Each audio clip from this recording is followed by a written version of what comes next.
मंद्रुप गावात 8 ते 10 दिवस पाणी पुरवठा बंद.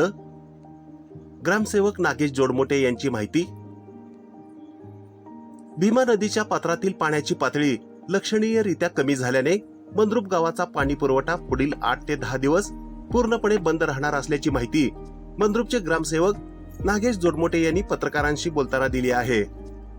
भीमा नदीवर आधारित असलेल्या पाणी पुरवठा योजनेवर याचा थेट परिणाम झाला असून सध्या नदीपात्रात अपुरा पाणीसाठा उपलब्ध आहे. त्यामुळे गावाला होणारा नियमित पाणी पुरवठा तात्पुरत्या स्वरूपात बंद ठेवण्याचा निर्णय घेण्यात आला आहे. पाणी टंचाईच्या पार्श्वभूमीवर ग्रामपंचायतीकडून नागरिकांना पाण्याचा जपून वापर करण्याचे आवाहन करण्यात आले आहे.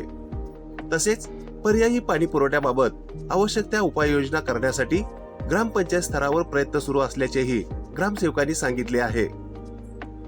पाणी पुरवठा बंद राहण्याच्या कालावधीत नागरिकांनी सहकार्य करावे असे आवाहन प्रशासनाच्या वतीने करण्यात आले आहे.